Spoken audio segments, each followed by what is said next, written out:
Something Cody Rhodes. I got to do it every time. Welcome in, ladies and gentlemen. Whether you're tuning in on Rise and Grind on ESPN Lafayette or you're tuning on the Bros Who Think podcast, welcome to this very special interview. To my ESPN Lafayette audience, y'all know I've been bringing wrestling to Lafayette.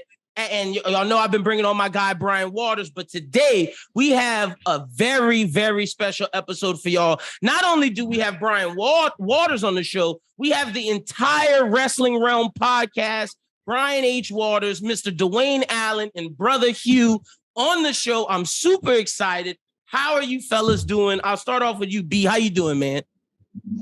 Man, I'm good, man. You know, here with you again. Appreciate the invite. I got my brothers, so, you know, I'm ready. Yeah, I'm excited. And welcome to the first time. I'm going to start off with Brother Hugh. How you doing today, my man? Oh, I am great. I am great, man. You know me. Like I said on my show, man, I'm just chilling in the cut like a bandit, like some Neosporin, you know. I love it. I love it. We cool over here. So. That's a bar. In the cut like Neosport, that's a bar. I'm giving it to you. Also, Mr. Dwayne, how are you doing? I'm blessed, man. I'm happy to be here, brother. I appreciate you having us on, man. And trust me, we're trying to trademark that. He's chilling in the cut like a bandit. Y'all need to, like, hey, real talk. I know y'all went to school. Y'all big in the media game. Y'all know this. Y'all got to turn that into merch. That got to be a shirt. We trying to figure it out. Like he's got a couple of one-liners, but we got to turn this merchandise because Brother Hugh is the smoothest guy on the show. So, listen, it's funny because that was my first response to. I said, "This brother said chilling in the cut like a band-aid." That's a bar. But so happy to have all of y'all on the show today. This is a moment for everybody listening in Lafayette. This is the best wrestling podcast, in my opinion. If you like wrestling, you need to go listen to the Wrestling Wrealm. They keep it real and they tell you they don't tell you what you want to hear. They tell you the truth 100%. So y'all know Brian. I'm going to introduce y'all to Brother Hugh and Dwayne real quick. So I'll start off with you, Dwayne. Tell the people a little bit about yourself. How you got into wrestling and your favorite wrestler. Just give them a little bit info about you. Yeah, man, no problem. You know, I've been a wrestling fan for as long as I can remember. I got into wrestling when I was very young. I had to be about 3 or 4. Like wrestling was always around. My brother was into wrestling. He's about 2.5 years older than me. My dad was into wrestling, so wrestling was always around. Like my first memories of professional wrestling in my house was, like I said, it's the action figures and the toys. I remember we had a big school bus toy box full of the LJN action figures, and then eventually the Hasbros, and then we also had the Wrestling Buddies with Hulk Hogan, the Ultimate Warrior, and Macho Man, and we had it was wrestling bed sheets. My brother had a subscription to WWF magazine at the time. Like I had like Fox Kids magazine, and he had WWF magazine. So I was surrounded by wrestling every Saturday morning. My dad, if it was on, he got to wrestling with us, and it was always there, and just. It was something that just kind of spiraled. And as I got older, as wrestling kind of progressed and the Monday Night Wars and the Attitude Era kind of took off, I kind of got back into it and I started collecting action figures again. I just fell in love with everything that professional wrestling has to offer. And it's something that just naturally has stuck with me throughout these years. Wrestling has been there for me in my most darkest of days. So it's one of the most dependable things I have in my life, to be honest with you. And I had nothing but good memories and bad memories. But even now, the bad memories, contribute to the good memories today. So, like I said, I fell in love with Bret Hart as a kid. Like I remember seeing his picture in those magazines so much at the time. And mind you, it wasn't current stuff. We talking maybe mid 96, 97-ish when I started really getting back into it. And his face was everywhere. Every old WWF magazine, I'm looking for Bret Hart stuff. I mean, and then I'm like, well, who is Bret Hart's biggest rival? It was Shawn Michaels. So then I would make, before I could afford the action figures, I would make paper cutouts. I would draw Bret Hart, and I would draw Shawn Michaels. And I'd be in class, like trying not to get in trouble, because I knew as soon as I got free time at lunch, it was going to be Shawn Michaels. And the worst part about that whole situation was I would spend all that time trying to create Bret Hart, Shawn Michaels in paper, and they would never make the trip home. Because by the time they got in my book bag or folder, by the time I got in the house, they was ripped up. And I'm like, I got to start all over again. That's you talk about stress as a kid, but that's how much wrestling affected me as a kid. And it's just something I've fallen in love with. I've fallen out of love with it. But now I'm in a space now where I get to talk about it with my brothers, so we can go deeper. As you get older, when you watch wrestling, you have to change how you look at it. It's a show as a kid, right? But as you get older, you recognize it as a show. And then you begin to get into the other elements of professional wrestling, the drama, the stories, the presentation of it all. And you become enamored with how it all works. And the fun part about it now is that we get to have these type of conversations, you know what I mean? And it's just as entertaining, it's just as fun at a perspective of older fans now. So it's like you kind of carry your passion and it grows with you, right? So you watch it one way as a kid, but then you watch it a certain way as a teenager, and now we watch it differently as an adult. And it has stuck with me all these years, man. And I'm having a blast just talking about the business with my brothers and just having fun. And again, I get to relive moments as a kid. You know, we always talk about like, man, when we were kids, we wish we had each other. I know Brian and Hugh grew up together as childhood friends, right? But we didn't have each other as a trio, you know, as a group. Mm-hmm. So now I don't care how old we are, we get to relive those moments, and that's why you heard what Brother Hugh said before the show, is always for the shenanigans, because we turned into 12-year-olds, we turned into DX. You know, DX, the whole point of DX, the whole premise of it, they said you got a bunch of 30-years acting like they're still in high school. And now, guess what? We're those 30-years acting like we're in high school now. Except we turned it into a show. We've tried to put it on T-shirts, and we just having a blast. And we get to come on and be on shows like you, with you, Lynden, and just this is what makes it all fun, man. That's amazing. And just from what you said, you can hear the passion in your voice. You can hear your love for wrestling. And that is 100% why I'm so excited to have this conversation, because you, Brian, and Brother Hugh are the real deal. And the people who just heard that, you can hear the love. Brother Hugh, tell the people a little bit about yourself, man. Same thing. Favorite wrestlers, just how you got into wrestling, that whole jam. I hate to piggyback off of Dwayne, but it's a very similar story. It's a very similar story. I mean, it started out with my mom and my grandma. They introduced me to people like Ric Flair. That's Sting awesome. was like the blonde Sting. Mm-hmm. Man, he was like my favorite wrestler of all time back in the day. And I just latched on to that, and then just kind of kept growing and growing and growing. And then I faded away for a while, because I noticed like I was the only person besides my brother that was like, all right, are you a wrestling fan? Yeah. Nobody else really cares about this. So then I started to ease into like a little bit of baseball. Baseball is my passion. I'm not going to lie. King Griffey Jr. all day. Sure. But I started to go back into baseball. And then once I met up with Mr. Brian Waters, man, it was over. It was over. I said, we met up. You said, hey, we started talking about wrestling, and oh, you like wrestling? Oh, I like wrestling too. Who's your favorite? Oh, you really know about wrestling. You're not playing with me. Yeah, let's go. We've been best friends ever since, man. Right, the height of attitude era too. That's awesome. Right. So, Brother Hugh, who's your favorite wrestler for the people to know? We got Dwayne with Shawn Michaels and Bret Hart. We got my man B. Waters with Hulk Hogan and some Bryan Danielson. Who's your favorite wrestler? Well, my favorite wrestler is Kane. 100%. I know everybody probably like, what? Kane? What? Nah, explain it to them how we talked about it off air, because I think they'll get it for sure. It's the mystique of his character. Like when he first came out, he wasn't talking. Like you didn't know what he was thinking. He just went out there, did his work, did what he had to do, and left. Yep. Made his mark and left. And the way they set it up is what made it amazing to me. Like I rewatched that from the edit. Yeah. I talk about it all the time. Production and the storytelling behind, like, I mean, production and storytelling is everything to me. So it's like the way they brought it up, they introduced it to us, and then they presented it to us. It was just awesome. That has to be like the greatest debut of all time.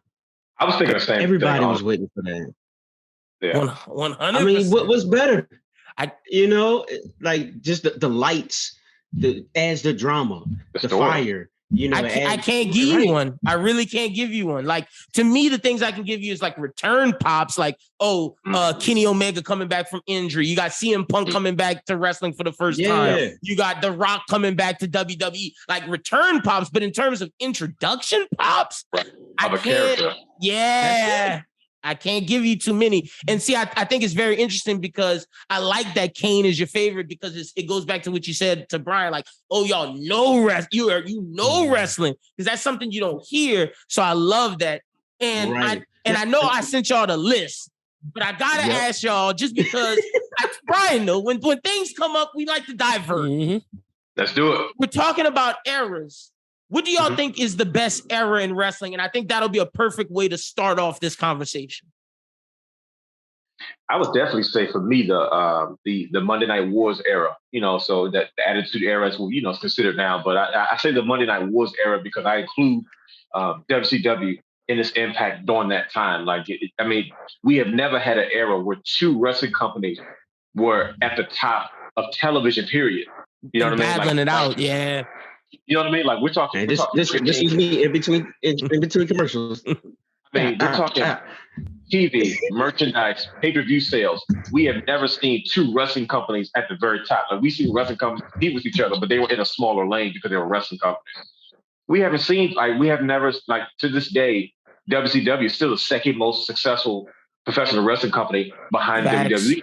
When in terms of the small time period they had and all that they did, all the commercial success they had, all the financial success, and they've hit numbers in television history. You know what I mean? Like, that's what I was about to say. Like the way they beat WWE in rate. It's not like some AEW stuff where you battling NXT. No. They were battling and WCW beat them for a while. So I'm glad you included them. And to that point, Dwayne, it's like you don't get Eddie Guerrero. You don't get some of these like stars in WWE without WCW.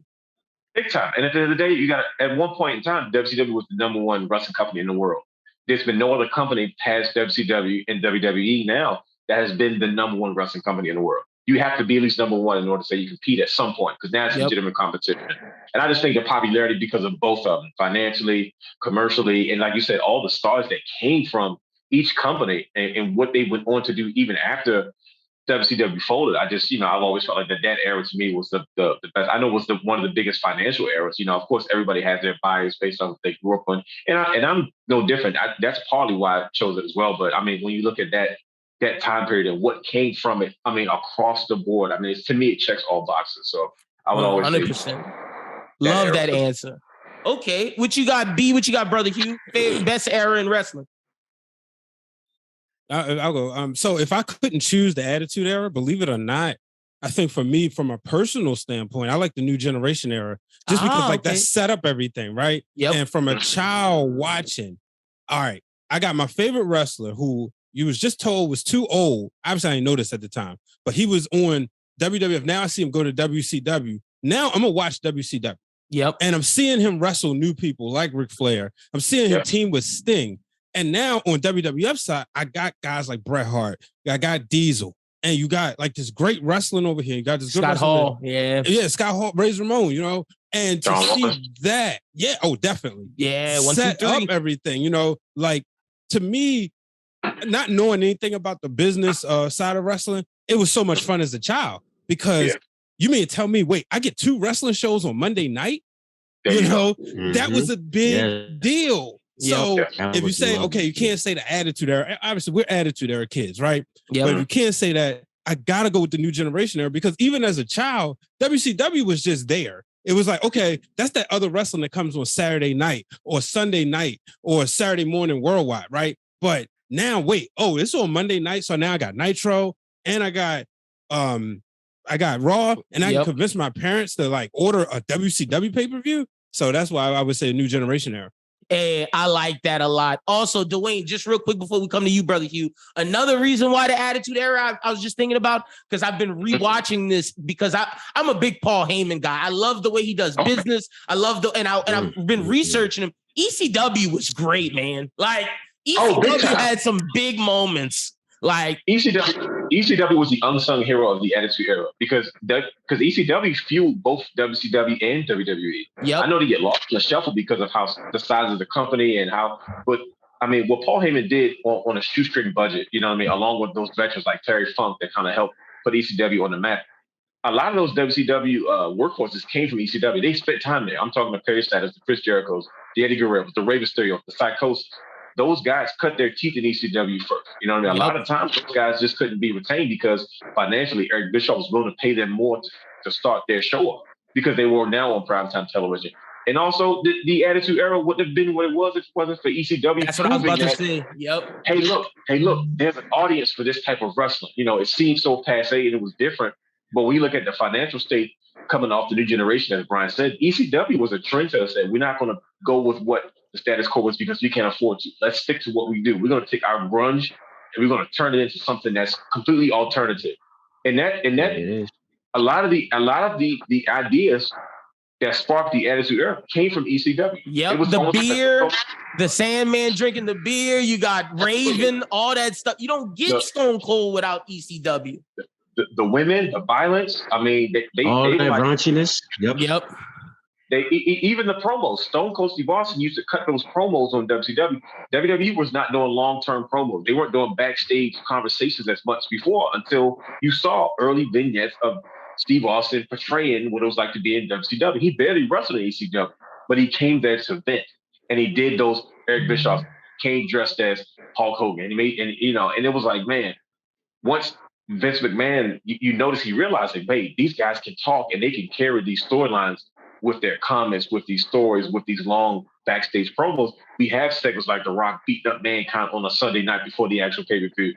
And ECW was the fuel that kind of lit the flame that both WCW and WWE benefit from. So, I mean, that's an excellent point that you made about ECW. 100%. I just had to bring it up because that's something I thought about when just what you mentioned in the Attitude Era. Brother Hugh, what do you think the best era of wrestling is? Well, of course, like my other two brothers say, Attitude Era. I'm Attitude Era baby. But I would say I'm gonna go with Ruthless Aggression. Hey, you read my mind, brother. That's what I was thinking when I asked the question. Yeah, I mean, because if you think about the Attitude Era, it ended, and then maybe it's about a year or two where it's kind of like just weak and just nebulous. You can tell they're trying to figure out what direction they want to go into. Yeah, so and that's actually where I fell off, and then I got back into it when you start seeing this new class of wrestlers come up. Your Brock Lesnar's, your Batista, Randy Orton, your yeah. That class. The mixture with them boys, yeah. Hey, Shelton Benjamin too. Yeah, I was about to say we can't forget Shelton. We can't. Man, don't get started on Shelton. But hey, just to be able, because they set up everything for the new school, the stuff that we're looking at now, especially when you're talking about like from a developmental standpoint. It was more emphasis on your it was the FCWs, your OVWs, and bringing those type of stars up at that time, which then led into, here's your Tough Enough, here's your NXT. Let's start building our stars the correct way. Yep. And then you also have to remember too, they were making that transition from that raunchy style, from the Attitude Era, to something that's a little bit more clean for the audience. So you had to kind of do that, make that transition, make that evolution, when you're making that type of transition at that point in time. And when you're trying to get to that next level of business. You're addressing a new audience. Yeah. Snickers not letting you do all that Attitude Era stuff. No, not at all. Not at all. I'll be the first one to admit that I didn't appreciate the Ruthless Aggression era while it was in its heyday. You know what I mean? Me neither. You look back on it and you go, wow, this is great. But I remember complaining a lot. I was a young man. It just caught up in the hoopla of it all. But I mean, that's definitely an era that you look back at it and go, oh wow, that was really, really good, man. Like it also has an effect on how I watch the product today now. Where I say, let's just stop and appreciate what we're looking at, because, for about a good 10 years, we were watching wrestling, complaining about it. But you look back on it, man, we saw some really great. Yeah, man. And to that point, Dwayne, I was watching Rivals and seeing the Cena Edge rivalry when they threw each other in the wall. I was like, man, that was just a gas era. And that's Ruthless Aggression. Big time. Yeah. And that's one of the defining rivals. I mean, of the rivalries of that era. You know what I mean? And I remember we used to call it the forgettable era, but I remember that was one of the literally Edge versus Cena was so intense to the point, it was becoming must-see TV. And you look at it now, you go, oh wow, I can appreciate this more now than I ever have. Though. So trust me, I understand exactly where you're coming from. Anybody slap my pops, I'm getting hot too. Oh man, He laid it into this. Ha! Yeah, he did. Okay, cool. Well, I'm glad we did that little diversion because that's awesome. And that's how we get to know everybody in the audience gets to know y'all. So let's get into the getting with. We got to get into the getting with. I watched Wrestling Wrealm and I told Brian, I got to ask y'all about it. The AEW drama. Now, how do y'all feel about it? Let's talk about it. Let's break it down. How do y'all feel about it first off? Who are y'all blaming? I saw y'all blamed Hangman. Is it so much that we blame Hangman, or should it be Tony Khan should have nipped that in the bud right then and there? Is this a leadership problem? Is this a person problem? How are y'all feeling about this AEW drama? Yeah. And I guess we can start with B, and then we can go to you, Dwayne, and finish with Brother Hugh. I mean, I've always said that, it's a leadership problem. My biggest thing, and I'm going to just keep it short and sweet, I felt like Tony Khan went into a job with no experience. Most of the time with people with wrestling, you start in the indies, right? And shout out to our good brother, Brandon Guy, who said years ago in the Wrestling Wrealm channel, you can go way back in the Independent Report. He said the indies is the alpha and omega, right? You start there, you end there. Tony Khan went right to the mainstream, rightfully so. He had the money, but I don't think he had a mentor. You look at guys and like you look at a Shane McMahon, you look at a Stephanie McMahon, they're not pressed over none of the stars. Why? Because their dad made the stars. Yep. If there was anybody that they would have been pressed over, would have been Andre the Giant. Not even Hulk Hogan. You know what I mean? So, yeah, it would have been Andre the Giant. Tony Khan, he's got guys like Sting and Christian Cage. And can you blame him? I always said this.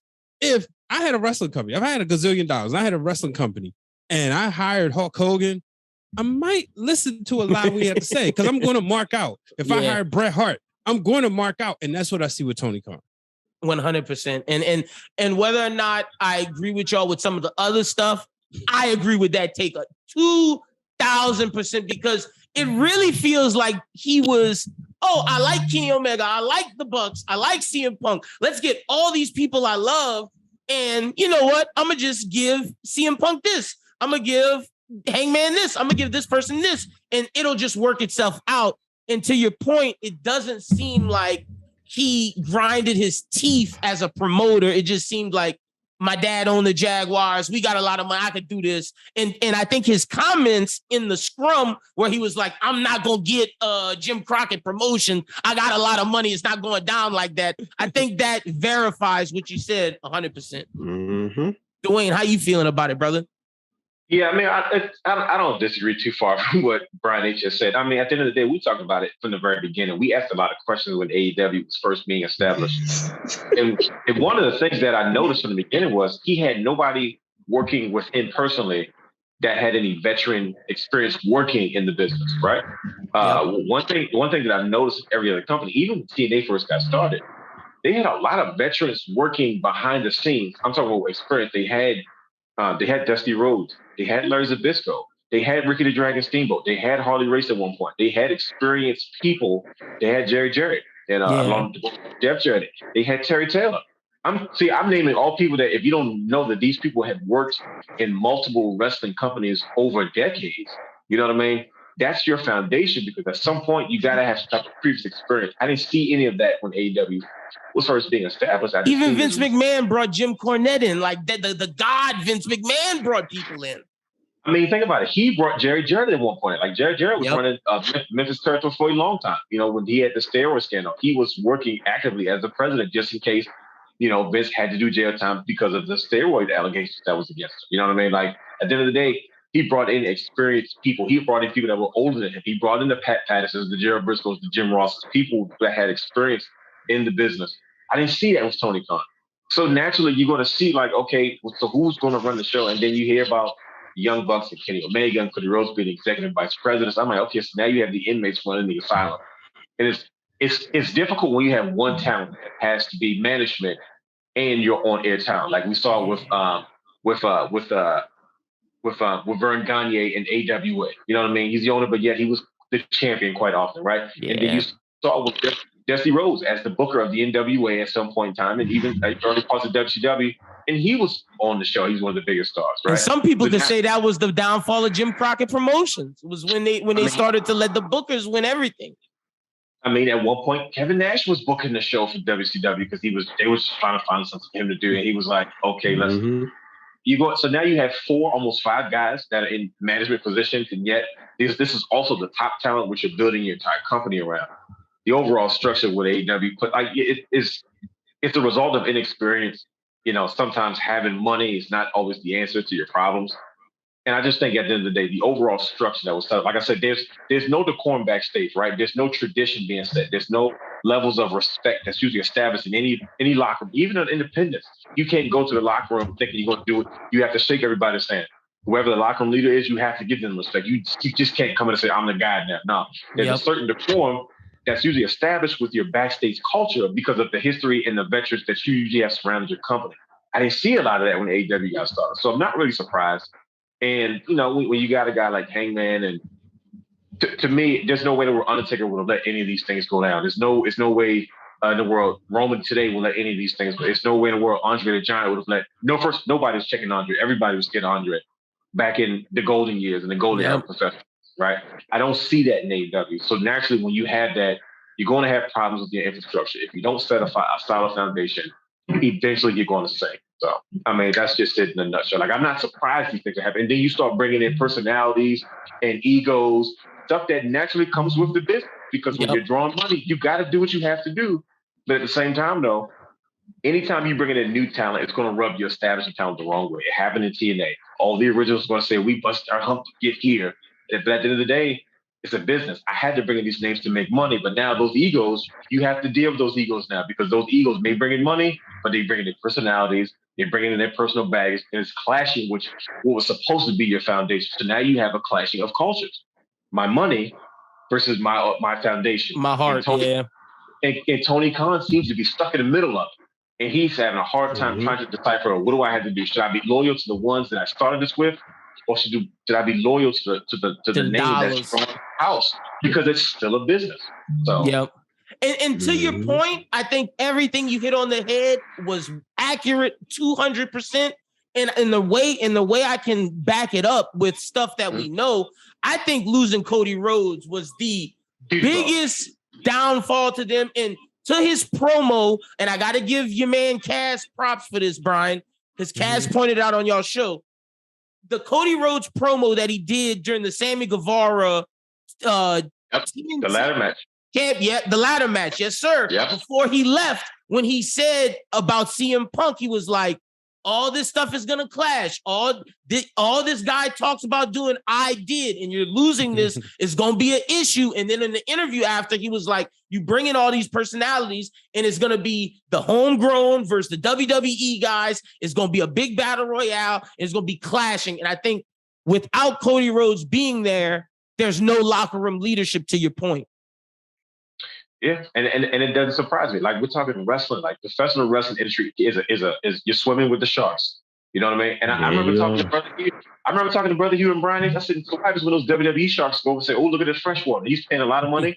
Oh yeah, that means we can work him. I said, what's when the boys start working the guy? When you have your boss, he's so excited about who you are. Like, Vince McMahon can be excited on the contract. He's not showing it. Once you get in that building, he lets you know from the beginning, I'm in charge. Yep. Right. But then your boss is fawning over you and telling you how you're so great. Oh, they're hugging and kissing you. You think the other boy's going to go, oh, wait a minute. Look how he's treating them over there. Like, wait a minute. We can get a couple pennies out of this. I don't know what's going on that time. He's going to get us over there. Yep. 100%. Leave on good terms. And then be like, look, let me go make this money real quick. And Vince, go work them. Yep, exactly. Brother Hugh, how you feeling about the whole AEW situation? Man, we talked about it on the show. It's pretty much the same thing that my brother said. You know, the structure. That's what it's all about. There's no structure whatsoever. Tony Khan, he has to switch his mindset up when it comes to running this business. He's a businessman, right? Well, you need to go in there with the mindset of, look, I'm running a business. I'm not a fan anymore. I'm not going to mark out because CM Punk is a free agent. He's interested to come in be in my brand. Nah, you have to run it as a business. And at the end of the day, he fails to do that. And he's just so focused on, what somebody else is doing. Focus on what you're doing. Yep, like I agree with that as well. What Dwayne said earlier about ECW, they found their niche. They stayed in their lane and they kept pushing. Yep. That's what got them on. You have something here. You just got ROH. I love ROH, by the way. Well, old school ROH. That's something different for us. You know, that's a different story. That's a different conversation. But indie wrestling, right, bro? Like indie wrestling is everything. And you have that indie feel. Plus you have these like indie darlings, all-stars. Yeah. Elite stars. Yeah. Like you have to be able to bring both of them together and make something happen with the product and all of that money that you have. Yeah, 100%. Like, you just missed out because you didn't do your research. As a businessman, if you're going to invest into something, the first thing you got to do is do your research. Yeah. Even if you had, like we said, you got Jericho there, pick his brain. Yep. And see, I'm glad you said that, Brother Hugh, because when Dwayne was talking, I was thinking the whole time, I was like, isn't Chris Jericho there? Like, why isn't he the guy that's like handling business back there? Yeah. Why is he not the locker room leader? I feel like those guys like him, Mark Henry, Big Show, all these guys these legends that are coming over. It's just like, hey, I'm here to get a paycheck now. And I'm out. Yeah. Right. You know what I mean? Like Brian said, I'm just here to hit him up and I'm gone. Mm-hmm. Wait for Triple H to give me that call back. What you say, Dwayne? Like Kevin Nash said? He said, is it paying? Oh, okay. Yeah. All right. How many zeros? Is it paying? I got you. Yeah, I got you. No problem. No problem. Look, Jericho gonna get that one last moment. He gonna have his song Judas play in WrestleMania. And I know break the walls down, but just to hear Judas because that's his own composure, man. That's gonna be a hear 60,000 people singing it. You know he's going back for one more show. He gotta go. Oh, absolutely. Yeah, absolutely. Mm-hmm. So let me ask y'all. So I'm gonna start with Brother Hugh this time first, and we'll go around. We'll go Dwayne and then finish with Brian. If y'all are Tony Khan, what are you doing with CM Punk? What are you doing with the Elite? Ooh, this is a tough one. Well, CM Punk is pretty much done right now because of the injuries, right? Unfortunately. So it's like he kind of has it soft right now because like he don't really have to worry about that because he's not in the picture no matter what. Now, as far as the Elite, you have to sit down with them brothers and get some things straight. Because now, I don't know if you heard the rumors, but they feeling some numbers out. Yes, you know? they are. And talking to talking to Paul. Papa H is over there like, come here. Talk to me. Hey, I'm gonna be real. Kenny Omega at WrestleMania is a monster. Hey, at the end of the day, that's every wrestler's dream. Yeah. To be at WrestleMania. If not headlining it, to be at WrestleMania. So why would if Triple H is gonna throw the money at you, why wouldn't I show up? Why won't I get that pop? Everybody's been asking for that for forever. Get that pop. You old, you beat up. Get that pop. Let's go. Yep. Get that money. 100%. They're gonna take care of you. They will. Yeah, they will. That's a fact. Dwayne, what you doing with CM Punk and the Elite? Oh man, what I'm doing is the good thing about wrestling is 6 to 8 months is an eternity in wrestling years. And you know, I know it's a few months, but that's a long time in wrestling, right? What I'm doing is because the reality is, if I'm a businessman, I kind of need CM Punk, right? But I need to spend the next 6 to 8 months trying to rebuild the Elite to look like the infrastructure of the company, right? I need to put the young bucks back in place because these are my top guys. I need to put Kenny Omega back in place. I'm going to tell CM Punk, I need you to get in the best shape of your life for the next 6 to 8 months. Because when you come back, hopefully cooler heads would have prevailed. I'm putting the strap back on Omega so he can have a run. And by the time CM Punk comes back, let him drop another one of his famous pipe bombs. And you kind of take what happened and you kind of take a shoot and turn it into a work. Yep. You know, like everything else, kind of like CM Punk's first pipe bomb. When I watched it, I was like, oh yeah, he's not supposed to say those things. He's mentioning New Japan and Ring of Honor on television. I didn't find out until almost 15, 16 years, however long it's been. I was like, they was like, oh no, we told him to go out there and do that. You would have never known because he was so angry. You know what I mean? I think CM Punk has that type of delivery. That's the one thing he's good at. You know what I mean? Like, I know people don't like CM Punk for a lot of reasons, but I'll give credit where credit is due. He can promote his butt off. Yeah. Listen, he is very convincing. I said, look, man, I don't know what he's talking about, but he's got me interested. The problem is, like we always say, the bell has to ring. So, you know, I would have him get himself together. I would have him cryptic tweet, make little comments. I would have him watch. I said, get in the best shape of your life. And then 6 or 8 months, I would do Punk versus Omega. And I wouldn't even change up what I do differently in AEW. You can have your blood match and let them kill each other. Like you know what I mean? Because at this point, I can't, I'm forced to already hit the reset button as it is, right? Because you're out, my money maker's out 6 to 8 months. So I got to rebuild my guys. Hopefully, in the 6 to 8 months, I'm going to do whatever I can to make these guys happy, right? Keep them in a space where they're at a place. And then when CM Punk makes his return, I would have, that's a matchup we haven't seen yet, right? Kenny Omega versus CM Punk. I would take these real life situations, take both parties and I said, look, man, I understand.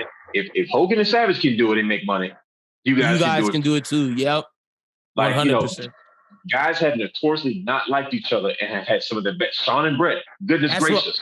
That's what I was thinking of when you said it. Like, if they could get along, if they could work and do their job. And that's what you have to do. Like, you have to say, look, we don't. Bret Hart and Shawn Michaels said, man, I can only imagine what our matches would look like if we trusted each other. I said, it could have got better than what I saw. Yeah. So it's like, to me, I think if I'm Tony Khan, that's the angle. See, the good thing is, because CM Punk is away, you got a chance to kind of listen, let's try to get on the same page. I would start rebuilding. I would start putting new faces in the main events. I would start pushing the Warlords to the top. Even if he's still TNT champion, I would tease him in that conversation. I would take former guys like, I'm telling you, I still don't understand why Pentagon Jr. is not in that type. He's a former Impact World Champion. Like, he doesn't have to win it as long as you make him a contender. Yeah. He's a top guy in your company, and then he can have these matches at the top of your card. They've never put on bad matches, and I Ricky Starks. Start pushing those guys. Like, it's okay to push those guys in those main event matches. They don't have to win, but the association of, oh wow, he looks like a top guy. Think about it. It's the old territory format of doing things. Ric Flair said he used to go to every individual territory. Whoever the top guy was there, his job was to make that person almost look like he had a chance in beating Ric Flair. So by the time Ric Flair wins and gets out of there, he was a made man because he almost beat Ric Flair, right? Yep. So he drew money for that territory after the champion, the title went to the next territory. He was the man there. And that's what helped that company draw money because, like, oh, this guy took Flair to me. He always beat Flair. He's that guy. So he gets new fans. That's what you have to do with your current product and these new stars. You have a ton of talent in your company. Now it's like, I would say, let's think outside the box. We hit the reset button. Let's start let's not stick to these same storylines. Let's blow things up a little bit, switch things up, because right now you might as well, because something has already happened. Your company has already been exposed. Let's try to distract the fans with something new and exciting, just to get them buzzing. Like, put Hook in a random world title match. Like, guess what? Number one contender. Who's the champion right now? Say Daniel Bryan wins. Daniel Bryan goes, hey, I'm a champion and I'm gonna do things. Open invitation, yeah. And what if Hook comes down there? We know Hook's not going to win, but the fans are going to go nuts. Yeah. Because first, people will say, wait a minute. First of all, Hook's a young guy, right? He can learn so much for 10 minutes in the ring with Daniel Bryan by himself. The fans are going to be flipping out because Hook is dang near undefeated. And if he takes a loss to Daniel Bryan, there's no shame in that because it's Daniel Bryan and he's the AEW World Champion. Yep. I would take that approach and try to distract the fans while I try to work things out amongst all my top talent. Hey, look, if you're not firing CM Punk, that's not a bad idea. I like that idea a lot, Dwayne. B, what you doing? I mean, you know, I would say fire him. I mean, at this point, you cut your losses. That's what I'm at. He might have to, though. I'm sorry. I just don't see a good match out of him. Like you said, the bell got a ring. He's already toxic, and I'm a Bryan Danielson fan. I understand right now he don't want to be like a top money guy. I'm gonna go to him and say, look, man, how much I gotta pay you to be the guy you was in 2014? And then I'm going, and the thing about that is they respect Bryan. Like the way Bryan went in is how CM Punk should have went in. Not saying, oh, this is how you do things. This is how you do. I'm missing. Like, Bryan is arguably one of the best wrestlers of all time. Technically, he is the best wrestler. Like, technical wise. Like that dude could have went in saying, "Oh, I know this, I know that, y'all do this," but he didn't do that. And you see people like Daniel Garcia, Wheeler Yuta. You see all the young guys saying, "Nah, we respect that guy." Yeah. That I'm not mad at that, Brian. Not mad at that at all. So you putting the strap on DB? Of course. Oh yeah. Now, what does that do to MJ? See, I feel like the man that's in the muck through all of this is MJF. Now, see, MJF, he's somebody who can just sit back and lurk and outsmart everybody. You know, as long as he got that chip or whatever, you know, he's a threat. He's kind of like, he can be a different version of Austin Theory, even though it's like, we know Austin Theory ain't cashing in on Roman Reigns, but MJF can kind of do that. Kind of like Edge was in 2005. Edge had that Money in the Bank briefcase and he kept teasing you. Then he didn't tease you for a while. So by the time New Year's Revolution came around and John Cena had that hellacious match, all of a sudden Vince McMahon said, the night ain't over. Edge just had a match earlier that night. I think it was with Mick Foley or Ric Flair or somebody? It was something crazy. You wasn't expecting no cash in that night. And then all of a sudden cashes in, has one of the biggest moments of his life. So that's the thing with MJF. You can just keep him teasing. 100%. I like He'll that. always be that factor. Yep. Okay. I like all three of y'all suggestions. And I guess the final, since I got Brian putting it on Daniel Bryan, I'm gonna ask Dwayne and Brother Hugh. Right now, who you putting the belt on? The belt gotta be on somebody. Who you putting it on? I'll start with you, Dwayne. Daniel Bryan, that's an easy one. DB, okay. Brother Hugh, who you putting it on? I'm gonna be honest, Daniel Bryan is the safest thing right now. Okay. There you go. Honestly. Okay. Somebody in Lafayette yelling right now as they driving, "It's Bryan Danielson! It's Bryan Danielson!" Yeah. He'll always be Daniel Bryan to me. I'm like, look, that's how I met the dude. He's Daniel Bryan. Like, exactly. That's how I met him. I'm gonna be honest. You know what's worse than Bryan Danielson? Because I could maybe sometimes call him that. I'm not calling Cesaro Claudio. That's just not happening. I might call him Claudio Cesaro. Like do Cesaro to me, like not Claudio Castagnoli. No, man, you're Claudio Cesaro. That's all I'm giving you. Now, you're not getting no Claudio. I'm with you. You're not getting that. Claudio Cesaro. Cool. So we got our AEW stuff covered. What's y'all's thoughts? And I'll start with Brian this time. What's y'all thoughts on Roman's reign? No pun intended. And how are we getting the belt off of him? Is it Cody Rhodes? Is it Seth Rollins? Where are we going with this? And to the point about what Dwayne said about how 6 to 8 months is a lifetime in wrestling. Is Cody Rhodes losing that flair, that pop? I think with Cody Rhodes, honestly, I think the injury may have been the best thing for him. I hate to say that, just because with the peck and how he made it look.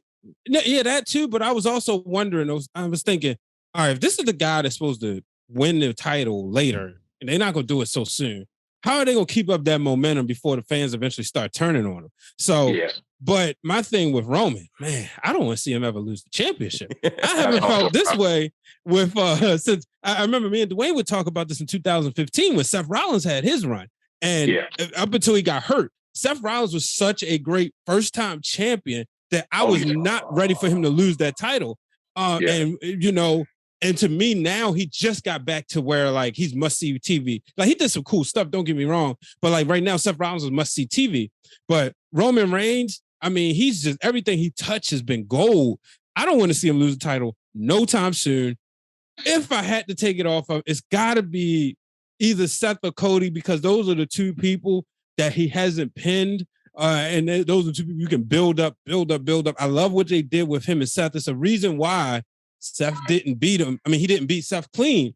Yeah. So there's always that story there. But then again, if you go there and Roman finally beats him, that's something else Roman hasn't done. So, but yeah, right now I'm not taking the title off of him. No, I'm with you 100%. You cannot take the title off of Roman Reigns. When everybody was talking about Cardiff giving it to Drew, I was just in the back like, no.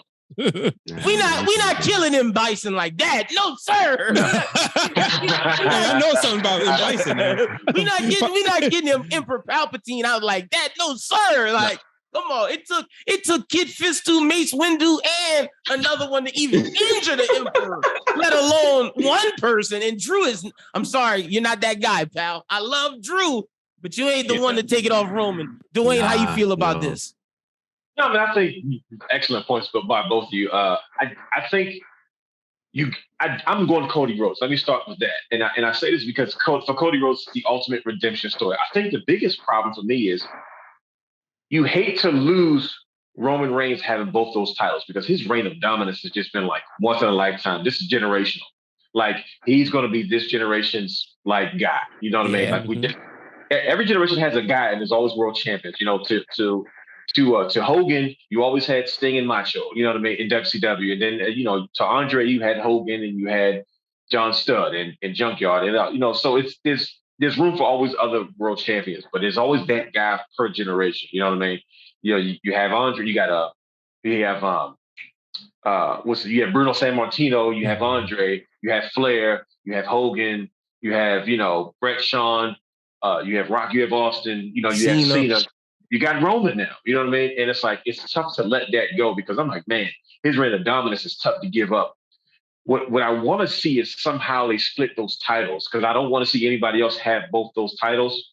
You know what I mean? Like just because you can make two guys like Roman is a tough. Anybody that even comes close to beat like Drew McIntyre is still $1 million because he was in Drew's head because it was an old. This is the beauty of pro wrestling. It was such an old school Ric Flair way of doing things because guess what? Drew McIntyre had Roman Reigns beat. And that was enough for the fans to go, you know what? Drew's supposed to be champion. So I look at him like champion because the real reason why he lost was because he cheated. It wasn't because he got beat by Roman Reigns. And that's what puts a person in the perception as a top guy going forward. You're a made man at that point. You don't need the title. You'll always be in contention. If they need a match, they can always come back to you. You can always say, guess what? I want to have an issue. But like right now, Drew's got other business to handle, right? But now, whoever Drew works with is going to be a made man too because he's working with a guy that pretty much almost beat Roman, right?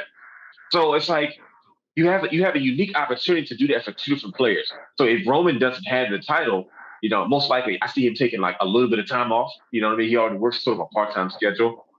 I see like Seth in the space with the Universal Championship because he's going to carry your show. And anybody chasing Seth is going to provide new matchups, new ways for Seth to kind of irritate people, whether you want to switch things up in the draft. And then you have a Cody Rhodes, a chance to really establish Cody as the top guy. Him winning the WWE Championship is the ending of that story that you guys have been kind of archetyping for a long time. A story that started with his father and his upbringing to the journey that Cody Rhodes took to WWE and away from WWE and back to WWE and then into injury. There's only one thing left to do for his triumphant return, right? And I think that's something that he needs. Anybody that beats Roman in this era is going to be like automatic top guy. So it's like that's a situation. I don't know how you do that though. You know what I'm saying? Because it's like well, for Roman to be so dominant, like you said, for Roman's reign, how do you find a way to make him lose both those titles? Because that's got to be the ultimate defeat. You don't just lose one, you lose both. You know what I mean? Or how do you say, okay, how do you finagle a way to say, well, you got to drop one title and find a way for him to keep the other and still kind of run things the way he run things? Because Roman is too hot right now. So like you said, to the point of Cody Rhodes potentially losing momentum, don't get me wrong, they can easily revitalize that. But at the same time, you don't want to lose the money making of Roman. Yeah. You don't want him missing from your TV or missing from your storyline. So like, you don't have to see him every week because he has those titles.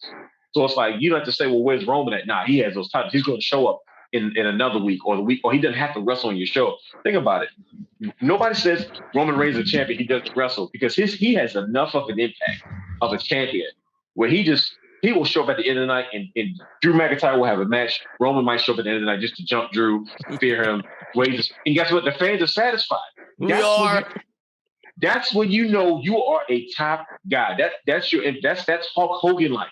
That's when you have to do very little and the fans still go home satisfied. So that's what I came to see, and I'm okay with it. Real quick, go ahead. No, go ahead.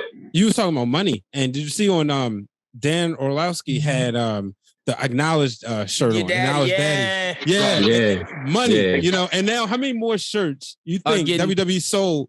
Just because that was on First Take or Get Up? First Take. No, you're right. And Stephen A made a comment about it too, so even more so. Mm-hmm. Yep. He's a bad guy, right? Usually guys don't want to turn heel because their merchandise sales go. Here's it going to the roof. Mm-hmm. Like it's difficult, you know what I mean? So I think Cody Rhodes is the man to at least beat Roman. I don't want to say dethrone Roman because I don't think even in a loss of titles, I don't think you should dethrone Roman because you know what I mean. Like the titles don't define that man. That man can still be the head of the table. Yep. Without those belts because the chase is going to be relentless. Like, can you imagine a Roman Reigns hell-bent on getting titles getting them back? Ooh. Yeah. Ooh. Sending his hitters out. Exactly. With his shooters, hitters, it's going to be destruction everywhere. They're going to go through everybody. So it's like, man, if you could add a new wrinkle into that story, because it's been amazing since the beginning of when he started with Jey Uso. Like that to me, that was the genesis of like the way it started was so dramatic and so impactful. And it's like it pulled us. So many of us that had doubted Roman. That Jay should have got an Emmy for that. Jay was killing that. Hey, he did right. Baddest wrestling performance I've ever seen. Like that was one of the most excellent. I didn't think he had that in him. Me neither.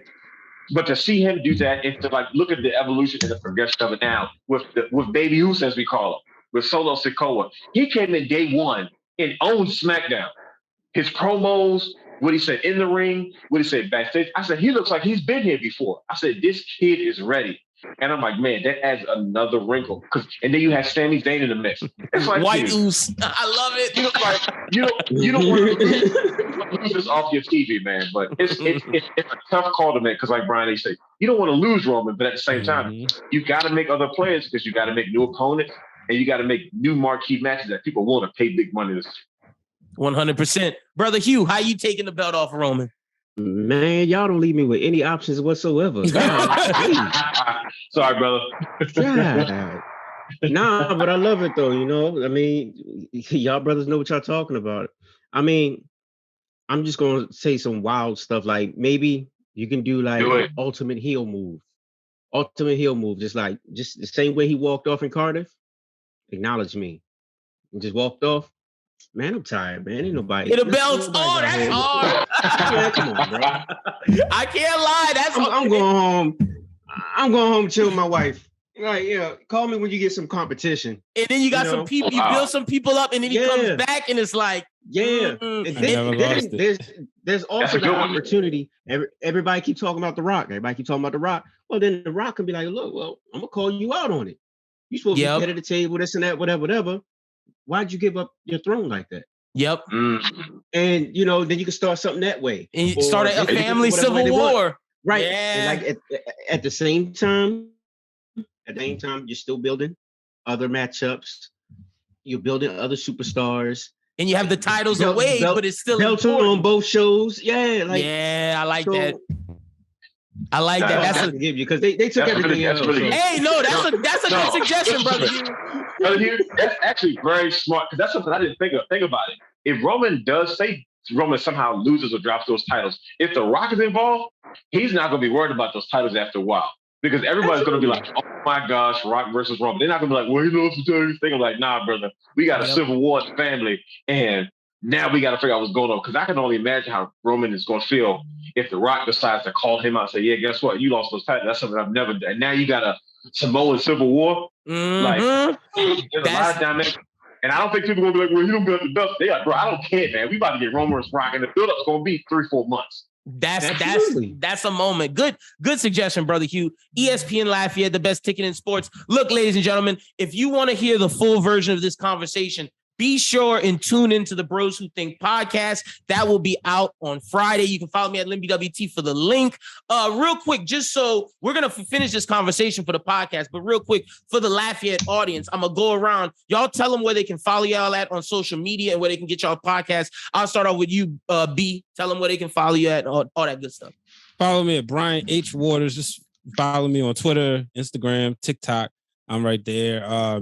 Make sure you follow Wrestling Wrealm at Wrestling Wrealm. And I mean, you follow me, you're going to see all my links. 100%. Dwayne, tell the people where they can follow you at on social media. Yes, sir. You can follow me at Dwayne Allen 24 on Twitter. You can follow me at TRDA Brand on Instagram.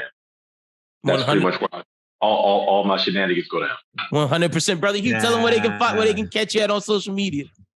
Well, I'm a professional photographer, so my professional photographer or business or brand is Hazmat3 Photos. That's HASMAT, the number 3 photos, and that's on all social media platforms.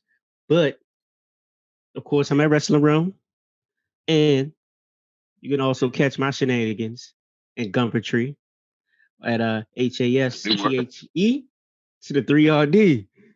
100%. HASTHE to the 3RD. When y'all said Brother Hugh was the flyest, man,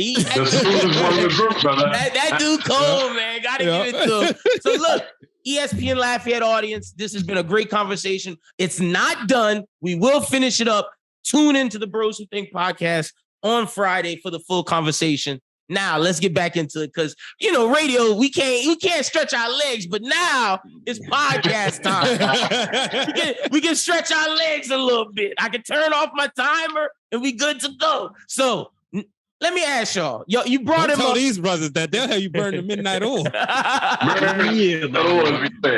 We just go run through the list. That's all I got. But how y'all feel about White Oos, man? Sami Zayn, that dude. Bro, when what's his name? Rikishi tweeted the other day, and Sami Zayn was like, I mean, you got a fourth.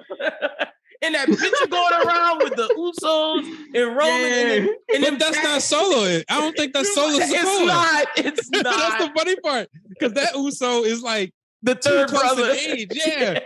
Solo's 8 years younger. That looked like he, I'm not sure. Because Rikishi got a lot of stuff. It's a lot of the Anawais. That's one thing. Me and Dwayne had the pleasure of going to WXWC4 in 2011 for a Yokozuna Memorial Show. And we got a good opportunity to spend time with the family, spend time with Rikishi, Samu, but also Alpha Jr., who was Manu in WWE, and Lance on Hawaii. And Lance used to run the indie circuit, so he would come down to Maryland Championship Wrestling all the time. Shout out to that time I beat him in 2K on Xbox Live. That's hard. And then with Alpha Jr., our Ravens beat his 49ers in New Orleans, by the way, in the Super Bowl. But, so we've had moments, history with the family. It's a lot of them. I mean, like Yokozuna's kids, you had a couple of them dancing. Dwayne, remember, one of them was like winning like the dance contest and stuff. So it's a lot of them. So, and they've always had somebody in the WWE since Alpha and Sika. When it was the head shrink. Crazy. Yeah, so it's a lot of them. Talk about wrestling royalty, like number one family. Yeah, gotta be. So yeah, y'all like. I love the Sami Zayn approach. I really do. It's perfect. Like Sami Zayn is so talented. He gets it, right? Mm-hmm. He's one of those guys. First of all, we saw Sami Zayn for 20-something years perform in the ring, right? We didn't know that Sami Zayn had the level of personality and entertainment. Like, once again, when last time we saw a Sami Zayn match? But yet he is the talk in the conversation every week is because he knows how to make himself relevant in storylines. The way he delivers, the way he kind of puts himself, like a week or two ago, he made Roman Reigns and Jey Uso laugh during a segment because he's up there like, I just got there and I did this little dance. And I was like, when you can break the book on camera, I said, dude, that's what Sami Zayn is one of those wrinkles to the piece where it's like back in the day, you probably wouldn't have saw his involvement as much. But the fact that he is intertwined completely in this main event storyline, it shows me how, one, he could deliver on a main event level, and he found his place in the main event. You know what I mean? He's not competing for the world title. He's not trying to dethrone, because when you look at Sami Zayn's archetype and the type of wrestling that he is, he's not the guy that would ever project to be involved in that type of situation in the first place, not on the main platform as a WWE. But look how he has found his space in this main event storyline consistently. And he's delivering. He adds a piece of the story that if Roman's not there, Sami Zayn's going to get angles with the Usos. And it's like you find a way to keep those guys relevant without being overshadowed. But Sami Zayn is amazing. He was always already one of my favorites, since he kind of showed up in there. Like, I knew him as El Generico in the Ring of Honor, but I wasn't a big El Generico fan. Like, you like what he did in the ring, but it wasn't much to him. But Sami Zayn, I was like, oh, no, really, really good. And it's to see how much he has evolved and see how involved he is in this, man. I can't give him enough kudos, enough praise for what he does and what he's contributed to the story. I gotta ask, because we talked about how to dethrone Roman, and I have a pitch. Maybe not for Roman, but maybe the Usos. Look, Kevin Owens been killing, and I think if you don't let Kevin Owens dethrone Roman, maybe you partner him up with Sami Zayn and like, hey, come back, friend. That's how you dethrone the Usos. It's coming though. It has to. Yeah. And then can you imagine the Usos chasing those guys? That would be hard. You got 4 talkers. You got the Usos that already that spit, and then you got Sami Zayn and Kevin Owens. Man, you won't even see a match. It'll be them arguing for like a month and a half. In the way Kevin Owens talked to Theory last night on Raw. Oh man. Oh my gosh, that was filthy. He is killing it right now. They let Kevin Owens be Kevin Owens. I said, okay, well, welcome back. Brother Hugh, how you feel about that? How you feel about Kevin Owens and his reemergence as the prize fighter? Oh my God, what? I'm loving it. Like I said earlier, we went back to the Dew Burns days in Baltimore, ROH days when Kevin Owens was Kevin Steen. Mm-hmm. And that's what we're seeing. That vigilante, that Stone Cold Steve Austin type of character. I'm so happy you said that because last night when his rock music came on, I was like, I don't want to say it, but this feels very Stone Cold-y right now. Hey, that's what it is. That's what it is. And he comes out, and you know that man is going to deliver on the mic. He doesn't have to wrestle at all. He came out there in his pants. And the way he slapped Theory, I was like, ugh. I was like, what? Oh. I felt that one. I ain't even gonna lie. And then his nose, when Theory's nose was bleeding, Kevin was like, oh, that's just a little broken nose. Bro, the anger you saw out of Theory, I was like, Kevin Owens brought you there. Yeah. And that's what somebody like Theory needs, though. He needs people like that that's gonna help elevate him. And he's been working with him. The Zigglers and the Owens and who was the other one? It was somebody Gargano. Yeah, Gargano. Yeah, Gargano. Yeah, they really haven't gotten into that yet, but he's beefing with everybody right now at this point. But man, Kevin Owens he can't do no wrong right now. He just slimmed down. Yeah, he did. You know, he killing. He looking good. He killing it, man. You can't body shame him no more, right? Talking about why you wearing these t-shirts. No, I can slim down for you real quick, and then I'm gonna give you this work. I'm the prize fighter. Let me put my hoop and shorts back on and give you the stunner. Take KO. Yeah, 100%. Now, B, let me ask you, Dexter Lumis and Miz. What? Bro, is that man about to kidnap Miz kids? Like, bro. Yo, so I'm sitting there watching, and we talked about this on the Wrestling Wrealm Now podcast, which you catch every Wednesday on YouTube and Twitch. Watch on Twitch. Help us get monetized. I'm sitting there watching them getting ready to leave the house. And I don't know if y'all caught that real quick peep in the window. And I'm like, yo, don't leave. And then they leave, and then he comes back. And by this time, he gets inside the house, sitting, I think, near that piano or something. Yep. And I'm like, oh my gosh. The whole time I'm just thinking, the kids didn't leave yet. Look, I always talk about, like, my daughter to this day, she's 7 years old. Her first SmackDown was last year, October 1st, right? And the memory, if I play Seth Rollins music in the car, she gives me this dirty look. Because she cannot stand Funny Suit is what she names him. Because the fact that he went in Edge's house last year, she still remembers that. And I'm like, you know, first of all, I love when they go in the houses, right? Yeah. It's great. Triple H did it. I was about to say, that's all the things happen. Stone Cold Steve Austin Pillman, yeah. Pillman got a gun. Pillman got a gun. Episode 3 of Book of Wrestling. Yes, sir. So when I'm sitting there, I'm like, oh my goodness. I'm thinking, like, wasn't there a nanny in there? I think that she was talking to. So this right here, and it's episodic television. Yeah, it is. So every week you got to tune in. Look, I've been getting hit up.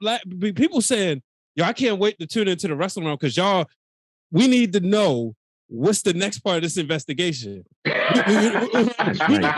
what did he do to Miz? Did he? Figure it out. I don't know. We're definitely trying to figure that out. Was it something sexual? Like, what did he do? Like, I've been wondering. Like, does Dexter Lumis have the same booty goons as Ray J? Like, I'm wondering what is going on right now. Look, we was in me and Brother Hugh was in DC for the Raw. And when it was the second appearance of Dexter Lumis, and we seen him come out of nowhere. I said, yo, look. And Susan, next thing you know, boom, they tackled him. So I'm like, wait, did they show that on TV? And everybody go like, whoa, you know. This thing is crazy. Yo, look, Paul Levesque is doing his thing, man. He's cooking. He is cooking right now. So, okay. Hey, there it is. So I had to ask about that. Now, this question is for all of y'all. With NXT 2.0 and NXT England and all that stuff pretty much ending, who do y'all think is the premier? And I want a different answer from each of y'all. Who do y'all think is the guy that needs to be main event coming from either NXT 2.0, NXT England? Who's your main event guy that you putting your money behind? I'll start off with you, Brother Hugh. You get to go first so they don't jack your answers. Well, I mean, that's easy. You got to go with Melo. Yeah. That match with Melo and Ricochet was nuts.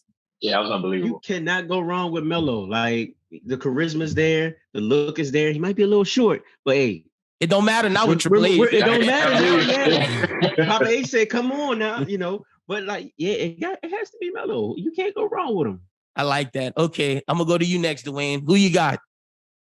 I'm gonna go with the obvious, probably Braun Breaker. Yep. I just think I watched a dude do a standing, I don't know if it was a standing backflip or a standing shooting star press, whatever it was. I was like, man, his pedigree and athleticism. I mean, he's nowhere near there, but it's there. Like, okay, every like major veteran, old school guy, like, oh no, we know talent when we see it. And I just think Braun Breaker, like once he comes into his own, you know what I mean, and not stop doing it, but Braun Breaker has to find who he is. I understand. Not be Goldberg, yeah.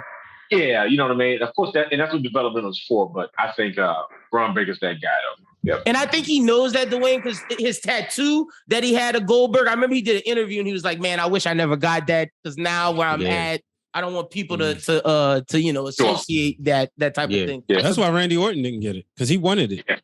Yep. Didn't he talk about that in an interview, B? I feel like he did. Yeah, he talked about it on the Ring of Wrestling show earlier this year.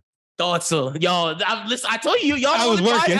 Yeah, I told y'all the only wrestling podcast I listen to. So who you got, B? We got Melo and we got Braun. Who's I'm yours? actually gonna pick a lady, and I'm looking at her right now, and that is the incredible Mandy Rose. Mandy Rose is this generation's Trish Stratus. You look at her. She came in as a bodybuilder, fitness model. When she was on Tough Enough, I remember, I was like, she's money. She's not going to win, because if you win, it's a curse, actually. So she's not going to win. And then if you remember, there was a point in time where like Miz was favoring her and Paige was like, you just picking her because she's hot. I was like, oh, is that jealousy? But for her to say, I'm going to go back and go to NXT and develop. And now you can see like the charisma, because like she's always had the look. Let's be real. Yeah. But you didn't see that confidence, that charisma, even the way she holds the championship. And for them to put her over Miko Satomura, who is like a dog in oh my God. Come on. So that's the person that, she's going to be on all the posters. She's going to be on the WrestleMania flyers, probably with WrestleMania Hollywood or WrestleMania Philadelphia. Yep. So, yeah, that's what I'm putting the money behind, Mandy Rose. Ooh, I like all those answers. And now I'm going to ask, is there any chance Tyler Bate gets a shot, or is he the next Finn Balor relegated to the mid-card? I think so. I think Tyler Bate has to figure out his look. You know what I mean? Like, I think he's listen, hands down, one of the best in-ring performers I've ever seen. Like, he kills it. Tyler Bate is the reason he was the first ever NXT UK champion. He over Pete Dunne, by the way. He's ridiculous. I think, between what he did as Tyler Bate in the beginning, and then what he did in Mustache Mountain, and then kind of the iteration that we're seeing. Once he finds a way to make himself mark, like he don't need a gimmick or character change. He has to make people care about who Tyler Bate is outside of what he does in the ring. Because it's a wrestling business, and you have to you need kids to buy your action figures and want to buy your T-shirts and want to say your catchphrases and things like that. And I think until then, he may find himself as a great hand. And like, thankfully, Triple H is in charge now. Well, they'll find a way for him to be featured until he finds his voice, which is a positive thing. You know what I mean? And but as of right now, I don't disagree with you. I think he is kind of he'll be a solid working guy, mid-card guys, great matches, but until he finds his voice and who he is, as far as Tyler Bate character is, That's why he might be stuck. Yeah. And I like Tyler Bate too, man. That's why I had to ask. That's just where I see him at right now. Now, another question for all of y'all. We got 2 more before we get y'all up out of here. I'm gonna bring it back to AEW for a little bit, because I think one of the most interesting things is their tag team division. But it confuses the hell out of me, because we got 7-star FTR. We don't put the belts on them, which I think I'm still like, when is that gonna happen? And then we got Swerve and Our Glory, who I love, but I don't know what's going on with them. They're supposed to be baby faces, but they're turning to heels because the Acclaim is too popular. And I love the Acclaim, but I don't know if they're good enough wrestlers to put the belts on. So, like, I don't know what we say. That's perfect. So, like, how do y'all feel about that situation? And whichever one of y'all can start. You said it perfectly, though. That's exactly. He did. He said it perfectly. That is exactly the conflict that they have right now, right? Like you have, like you said, 7-star FTR. These are the tag team pioneers. These are the guys that are about tradition and able to make sure that tag team wrestling never gets forgotten. And yet they got lost in the shuffle somehow, because you were favored. You favored the Bucks, right? But marking out. You know what I mean? And then on the other hand, you have like these trios tag teams like champions. So they're like, I love Swerve and Our Glory, because I like the dynamic between a powerhouse and like, you know, kind of an in-ring working guy. Like, he's, I don't want to call him a high flyer, but he's a Swiss Army knife. Like, Swerve can do a little bit of everything, right? Do a little Montez, a little bit of everything. Yeah, he's got a little bit of, he's got a little bit of everything, right? And then, like you said, the problem is you have like the Acclaimed, who's kind of, I don't want to say they're green, but they're fresh faces. And it's like, well, who's going to help get these guys? Like, what veteran tag team are they going to work with now to establish these guys as the next ones? Because, okay, say they beat Swerve and Our Glory. What if the number one contender is FTR? You really have me believe that they have a chance against FTR? Like, you gotta make no way in hell. That's what I'm saying. Like, to me, that's AEW's issue, right? You have to build a team to be formidable. So then, who's the guys that come after that? You can say, "Oh, this is going to be a good match." For instance, right now, if the Elite leaves AEW right now, immediately they can go face the New Day, because that's something we haven't seen, and what they're going to bring it immediately, right? Same way I feel about Death Triangle with Pac, with Ray Phoenix, and Pentagon Jr. All 3 veterans. If they make a jump shift immediately, that matchup is automatically intriguing. Acclaim is the new face that's popular, but you got to build them up, because only ones you have left now are established tag teams, right? And there are no other young tag teams right now. We already saw the Gun Club kind of get toasted. You know what I mean? Like, they jumped their daddy. He's running with the Acclaim now. Like, hey, but real quick, Austin Gunn might have. I don't think Max Caster had better bars than Austin Gunn that night. I'm gonna keep it being. That first Austin Gunn verse, that was the hardest verse of the thing. Listen to me. Austin Gunn can go. I heard a song. I saw a freestyle he did. I said, whoa, this brother is talented. And that's why the next time Max Caster came out, he made sure to go extra hard. Like, I was like, oh, you got good. I think Austin Gunn held back some bars. He was pulling punches. I agree. For the sake of safety, because I think if they really went toe to toe, I think Austin Gunn could tear him a new one. But like, look at the Gun Club. You know what I mean? Like, they're one of the few young tag teams out there. But who do they work with? So I think AEW has a problem across the board. But I really do like Swerve and Our Glory. But it's just like everything seems to be all over the place. I can't make sense of it. Yeah, because they showed with Brian Pillman and the other dude. That job was terrible. Brian Pillman Jr. and I like BP Jr., man, but they just be doing him dirty. No, and look, Brian Pillman Sr. is in my top 10. You see my top 10. Brian Pillman Sr. is in my top 10. I wanted to root for this kid. I can't. He don't have the lineage. Yeah, no, you got a good point. I think Brian Pillman Jr. belongs to NXT 2.0. I think he would thrive in that atmosphere. Yep, he need that development. I agree. That's the thing right there. And I feel the same way about Austin Gunn. Imagine those guys with those personalities in NXT 2.0. Yeah. Like, in that platform, a chance to develop, just give them time. They could be with Shawn Michaels. That's what I'm saying. Just give them time. And Colton could be a star too, because Colton, he just started wrestling. I didn't know that. Like 2 years ago. And it's shocking. Like, in ring, he's great. He might not have the mic skills like Austin, but in ring, he there. So they there by 2024? Because Billy going back. Yeah. Look, Triple H in charge. He's like, look, we know what happened before. You got popped or whatever. You was just working out. We get it. Come on back. All is well. We're gonna have the whole DX, the whole clique running things. Right. You know, they probably got Kevin Nash doing some like mentoring and stuff that we don't know about. You know, he probably that podcast just a front. They giving him checks. He collected WWE checks. Kevin Nash watches every week because he comments on it. He's a consultant. Yeah, that's what I'm saying. He's a consultant. And he definitely watch AEW just to talk to. Hey, Paul, this what they doing. Yeah. Look, they best friends. You know why? Because look, the realness is the Kevin Nash of the clique. You know, you don't think that if it was a similar situation, that's exactly what Dwayne gonna be doing. Look, I can pay him a lot of money to do his least amount of work. Here you go, Kevin Nash. That's my whole thought process of ton of money. Dude, let's get paid for. Let's get that money. 100%. It is. Now, and then I guess the final question I got for y'all, and I'm gonna go around the board. Who is the best wrestler in 2022? Who is the best? All companies. You can tell me, Jay White if you want. I don't care. Who is? Look, he got Conor McGregor in him. I see it. Like Jay White is that he's that dude, man. To me, like I like him more than Ospreay because yes, he is big time. Yeah. I see you, Dwayne. Ospreay is technically great, but Ospreay he don't got the mouthpiece. He's no Jay White. I watched Jay White from the beginning before he had a character in Ring of Honor. He did his excursion in Ring of Honor. He was black trunks, because in New Japan, the young boys, except for America, and it's no gimmick. Then they go back with their character. I watched him from the beginning. This dude, Jay White, is going to be all right. And to see what a switchblade is now, I'm going to leave it at that because we'll be talking about him all day. But I'm with you on that one. Yeah, King Switch. So, all right, I'm going to start off with you, Brother Hugh. Best wrestler, 2022. Who you got? Oh, man, I might have to pass it on. That's tough. Oh, you copping the deuce, bro. It's so many options, bro.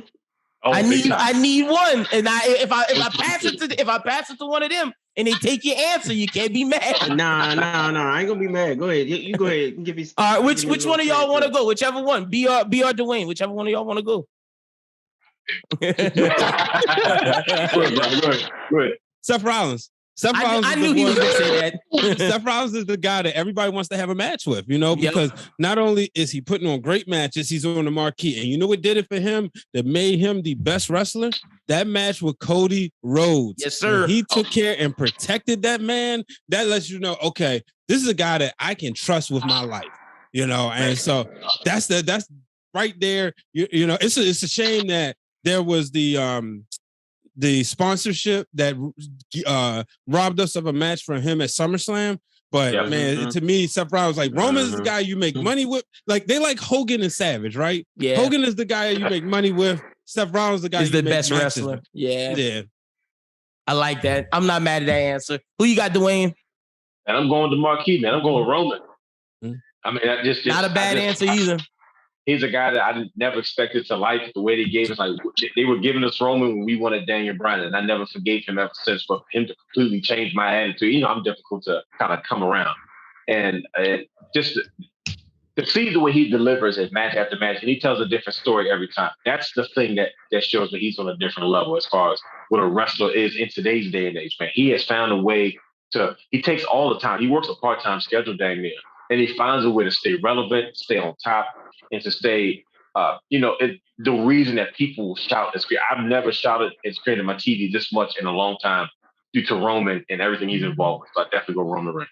I like both of those answers, man. Who you got, Brother Hugh? I'm gonna go impact wise. I was on.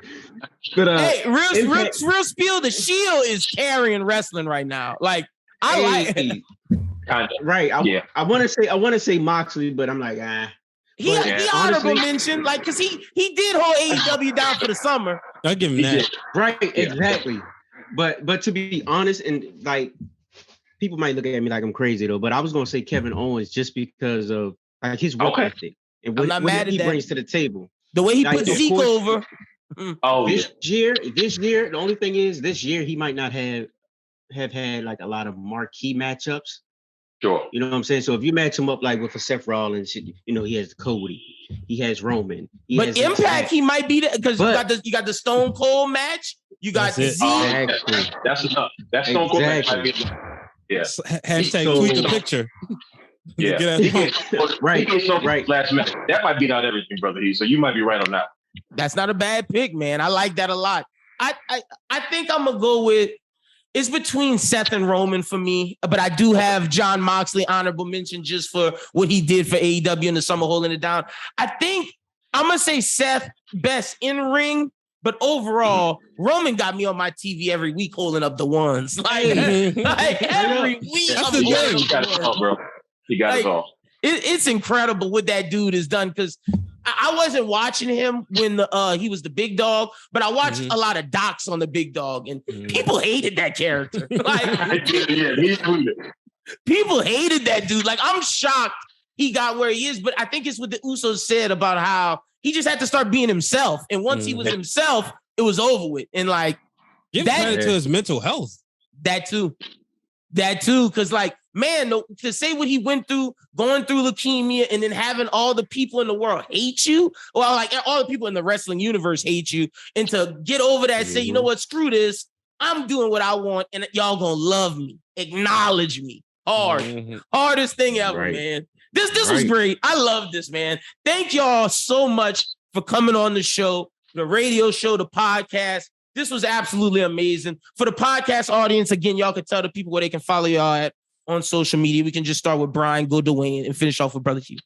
All right, so make sure you check us out on the Wrestling Wrealm YouTube channel, youtube.com/The Wrestling Wrealm. Realm spelled with a W, get the alliteration. Also check us out on Patreon. We got some exclusive content. I just dropped, so this is Friday? Yeah, I just dropped 3 moments. My late grandmother's birthday was this week. So I dropped 3 wrestling moments I shared with her. But also I booked this upcoming Survivor Series. So spoiler alert, I'll give y'all the main event. Bloodline with Solo Sikoa versus Kevin Owens, Sami Zayn, Austin Theory, and Braun Strowman. Read it why I did it. Is subscribe only $1. But you can follow me at Brian H. Waters on all social media platforms. 100%. Y'all go follow my man B and check out all the amazing Wrestling Realm content. Like we got merch. www.wrestlingrealm.com. I was about to say, man, what you talking about, man? We gotta promote that, baby. This is the best wrestling podcast out. These brothers right here. Y'all go follow them. Dwayne, tell the people they can follow you at on social media, my man. You can follow me at Dwayne Allen 24, DWAYNEALLEN 24, and TRDABRAND on Instagram. 100%. Y'all make sure y'all go follow Dwayne and Brother Hugh one more time before we get up out of here. Tell the people where they can follow you at on social media. One more time with the head bob for the HASTHE 3RD. You can find me on all social media platforms. I also have Hazmat 3 photos. That's HASMAT3 photos. 100%. Y'all go follow each one of these brothers, man. Y'all go check out their content. If you couldn't hear the passion in their voice in this interview, I don't know what you're listening to. These dudes are those guys. I love that. I love that I got to be the Sami Zayn to their bloodline today. That was absolutely amazing. Honorary ooze, baby. So that was awesome. Thank you, fellas. And let's finish up the pod right now.